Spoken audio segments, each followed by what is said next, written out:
jidat kita, terus tahamul, tempelkannya itu tekan. Jangan kayak capung mandi. Allahu Akbar, Allahu Akbar, nggak boleh. Karena di situ satu ada syarat harus menempelkan ketika sujud jidat kita, dan yang kedua di dalam rukun sholat di situ harus ada tumaninah, gitu ya. Jangan sebentar, tahan dulu sambil membaca tasbih subhana rabbiyal a'la wa bihamdi. Atau subhana rabbiyal a'la doang enggak apa-apa. Oke, apa bihamdi silakan, gitu ya.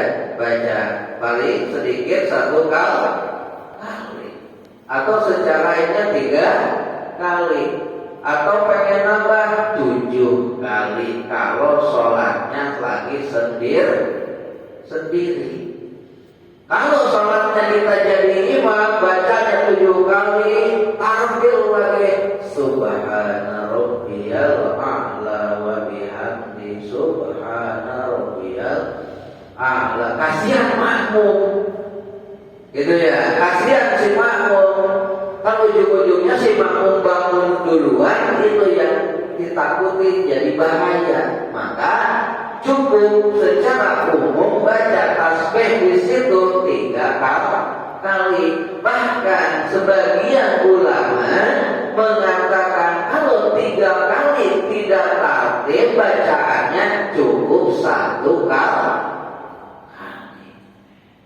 Gitu ya. Tempel ayat bijabahatin pakroh duna bagiatil akbai wa huwa ayusobba siklur roksi. Dan apa turunkannya jidat atau kepala kita siklur roksi seberatnya. Ntar kita bahas jidat itu lebarnya mana sampai mana dan panjangnya sampai mana. Itu yang disebut jidat ketika ditempelkan waktu sujud, gitu ya. Warabiuha, dan yang keempatnya ada mulhuyi ligwairihi. Yang keempatnya yaitu jangan menurunkan ligoeri selain ke tempat sujud. Maksudnya menurunkan tempat sujud mana? Ketika kita sujud, nih si 2 telapak tangan kita, jadi sujudnya bukan ke sejadah tempat sujud, tapi sujudnya ke jari-jari tangan. Misalkan sujudnya gini, Allahu Akbar, ini dialangin jidat kita ini palayan, maka tidak cukup. Bahkan ada yang mengatakan sholat kita tidak sah. Misalnya ini, Allahu Akbar, subhana rabbiyal a'la wa bihamdi. Walaupun bacaannya tampil itu tidak sah karena menghalang antara jidat ke tempat sujud. Suka ada nggak? Nggak ada ya. Kalau yang udah tua sujud kayak gini nggak ada ya. Paling anak kecil, tapi yang ditakutin anak kecil yang udah punya iya, karena sholatnya ngikut-ngikut doang, nggak ada ilmunya. Ya gimana ya, yang penting orang sujud ikut sujud, nggak tahu caranya sujud. Jadi cara nempelnya pun di situ tidak sesuai dengan aturan yang bisa mengesahkan di dalam sholat, gitu ya. Maka ada mulhuyi ligoirihi, jangan menurunkan selain ke tempat sujud ke wardawawin bidom.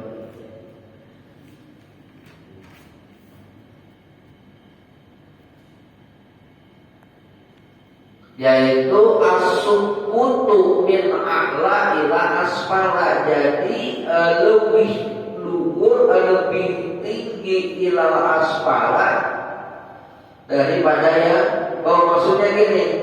Dan ketika kita sujud udah menempelkan itu jidat kita, maka kepala harus lebih rendah dari patah. Jadi jangan gimana ya? Jadi benar-benar ini kepala kita nih harus ada di bawah, pantat harus ke atas, jangan rata, gitu ya, rata. Jadi harus benar-benar si jidat itu nempelnya ke tempat sujud. Kan kemarin supaya apa namanya kepala lebih rendah dari pantat kita, yaitu caranya jangan diempet ininya, gitu ya, jangan diempet kayak gini.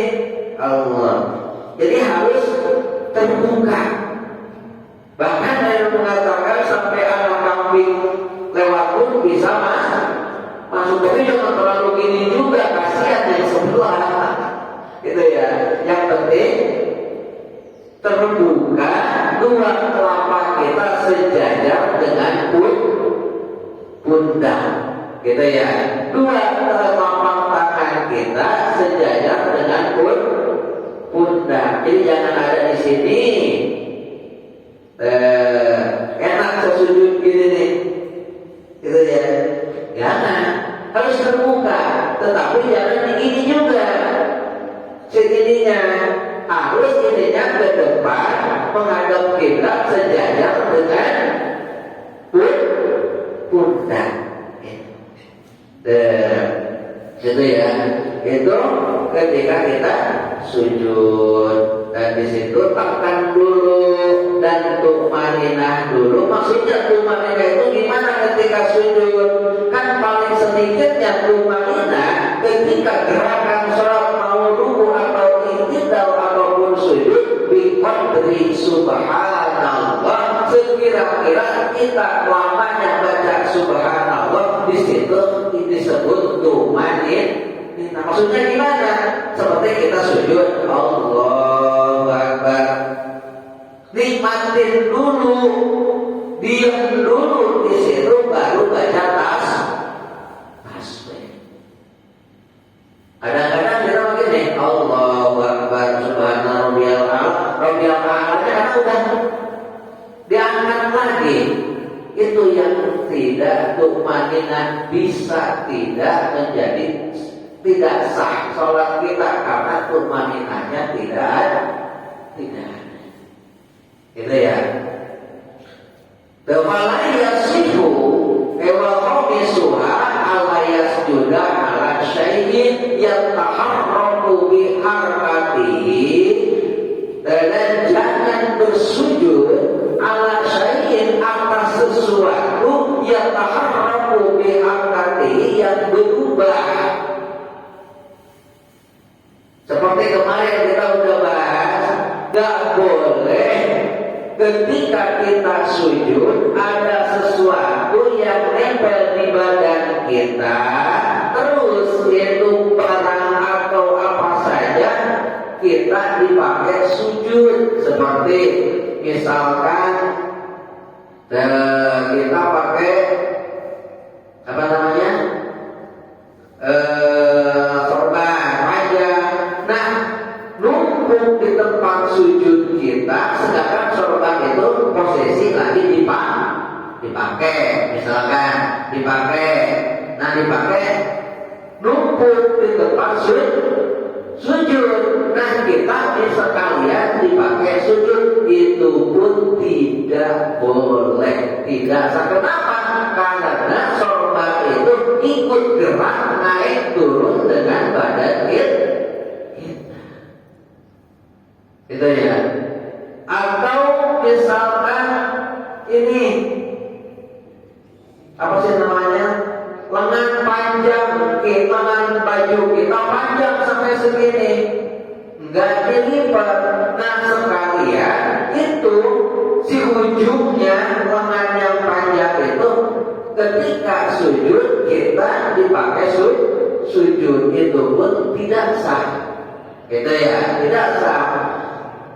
Gimana kalau pakai sapu tangan? Tapi sapu tangan sebelum sholat ditaruh dulu di tempat sujud. Nah, si sapu tangan itu otomatis ketika sujud nempel di jidat kita, itu mah boleh karena tidak yang ta'arrufu bi harkati, tidak berubah. Gitu ya, paham ya? Insya Allah. Nggak boleh pakai tangan atau kemarin bicinya.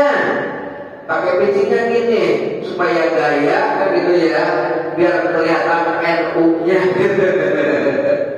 Ini nih bici nih, seperti ini. Jadi pulang dulu nih, bici segini. Ketika sujudnya di sini, itu pun tidak sah.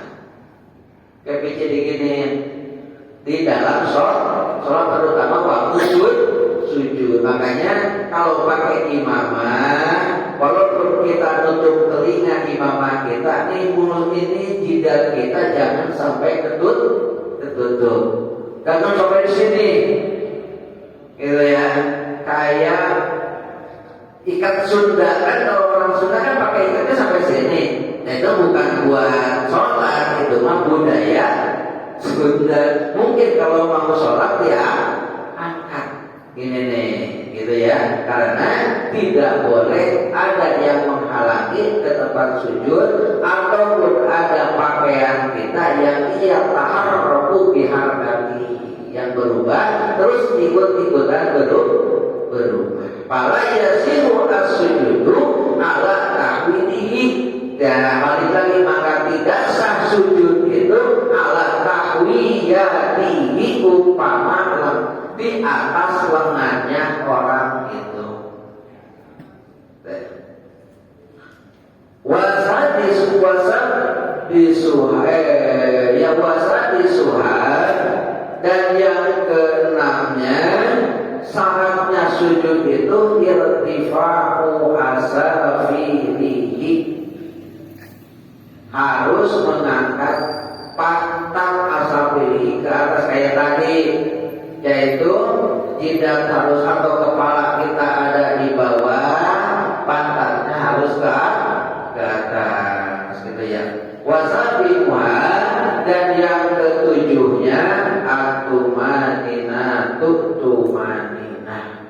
tetap di situ harus tumanina. Satu, tumanina di dalam sujud menjadi rukun sholat, dan di sini menjadi syarat sujud itu pun harus tumanina. Jangan sampai sujud kita kayak campur lagi mandi.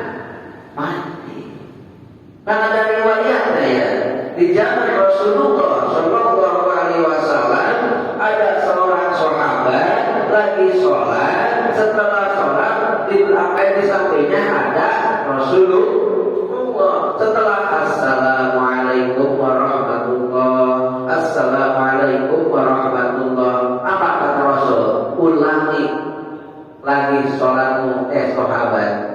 Sampai 3 kali itu sahabat sholat, diulang lagi.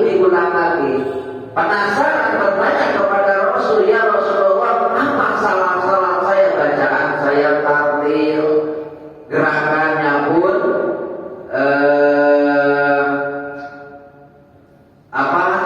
tumaninanya selainnya tumanina, tapi kenapa ya Rasulullah? Karena Rasul sujudmu tidak ada tumanina. Rasul sampai nyuruh ulang lagi sholat dalam artian berarti sholatnya itu tidak sah, gitu ya. Kenapa ini gak panjang-panjang bahasnya? Saya pengen nyambungin ke anggota sujud, gitu. Karena kalau sering ngebahasnya dipanjang-panjangin, jadi baru bulan depan ketemu lagi kelamaan, gitu. Maka sedikit-sedikit insya Allah paham ya. Nah, kita sambungin khotimatun aqwamus sujud di sab'atun. ini suatu keuntungan gitu kan. Afdhalus sujudi angka sujud sab'atun ada 7. Aja bahatu balik lagi yang pertama yaitu jin. Ini nih yang kita permasalahkan. Aja bahajida wahaduha tulan ma baina sadaqaini wa ardon ma baina mana itu syahri. Yang jadi pertanyaannya yang disebut jidat kita ketika waktu sujud wahaduha tau'an, ini panjangnya jidat itu sampai mana? Apa di sini doang? Nah, dijelaskan oleh Syekh Nawawi yang disebut jidat itu mabaina sodgoeni, di antara dua pelipis. Jadi panjangnya nih antara pelipis ini ya. Kalau pelipis di atas alis apa di bawah alis? Di atas ya. Berarti ini baina sodgoeni, yaitu di antara dua pelipis sampai sini nih. Jidat kita bukan ini doang, tapi sampai pelipis. Wa ardon, dan lebarnya jidat itu baina nawati syahri rosi, di antara tubuhnya rambut sini. Kalau yang ada rambut, kalau yang botak gimana? Gitu ya, kalau yang botak. Nah, panjangnya jidat itu sampai dua pelipis. Berarti sujud sebelah sini boleh, atau mau sebelah sini boleh, masih disebut jidat. Mau di sini boleh, karena kan ketika sujud jidatnya nempel, disunahkan sampai ke dengan atau hadnya, yaitu hidung kita kalau bisa ikut nempel. Enggak nempel, cuma digini doang, jidatnya doang ditempelin, hidungnya tidak nempel, tidak apa-apa. Yang penting jidatnya nempel. Nah, lebarnya antara yang tumbuhnya rambut sampai sini, gitu ya. Makanya bijabahata bahwa jadi bujabati min jihata ini berbeda lagi di antara kiri kanan palayak wajib wahdah. Maka tidak cukup kalau kita sujudnya naruhnya di sebelah sini. Allahu Akbar gini sujud kita itu tidak cukup. Atau misalkan sujudnya pakai ini apa nih? Ini Allahu Akbar. Jadi yang nempel ini doang.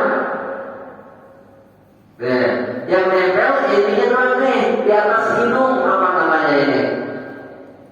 Ini pun pala yang fit, maka sujud kita tidak cukup. Apa artinya? Berarti tidak sempurna. Gitu ya. Makanya yang sempurnanya gimana? Ini nih di sini. Makanya kalau kita pakai peci segini, tuh kan masih ada buat sujud.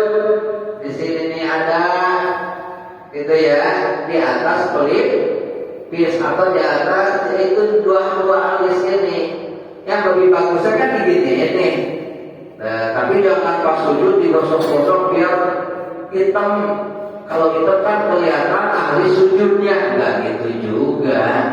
Gitu ya, enggak gitu juga.